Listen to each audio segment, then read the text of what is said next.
चुनाव आयोग के निर्देश पर कार्यक्रम के बीच में मेयर ने बंद किया टॉक टू मेयर कार्यक्रम। आचार संहिता लागू होने के बाद चुनाव आयोग के निर्देशानुसार मेयर गौतम देव ने टॉक टू मेयर बंद कर दिया था। इस बीच मेयर गौतम देव कल पूरे दिन मतदान से जुड़े कार्यक्रमों में व्यस्त थे। आज उन्होंने चुनाव आयोग की अनुमति के आधार पर टॉक टू मेयर कार्यक्रम शुरू कर दी। कई लोगों ने फोन कर मेयर को अपनी समस्या के बारे में बताया और मेयर ने समाधान का आश्वासन दिया, लेकिन कार्यक्रम के बीच में ही चुनाव आयोग के मैसेज आया कि मेयर का कार्यक्रम बंद करना होगा। इसके बाद उन्होंने बेंच में ही कार्यक्रम को रोक दिया।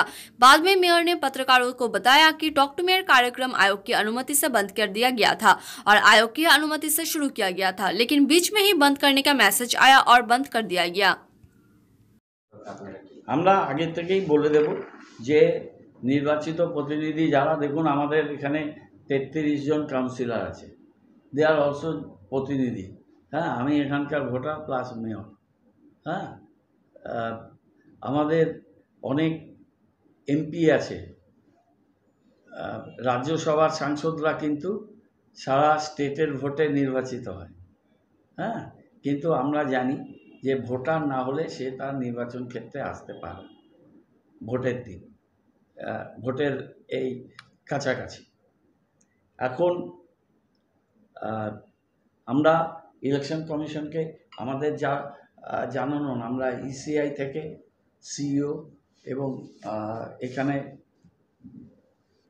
ডিও সবাইকেই আমরা লিখিতভাবে এটা জানিয়ে দেব যে টিভি মিডিয়ার মাইলেজ ফুটেজ পাওয়ার জন্য এরা কালকে যেটা করেছে সেটা কেন ব্যবস্থা নেওয়া হয়নি সেটাও জানতে চাইব। আর আমাদের জানার অধিকার আছে। আমি AITC national working committee member, আমার দলের জানার অধিকার আছে। স্টেটের সবচেয়ে বড় রাজনৈতিক দল আমরা, আমাদের জানার অধিকার আছে।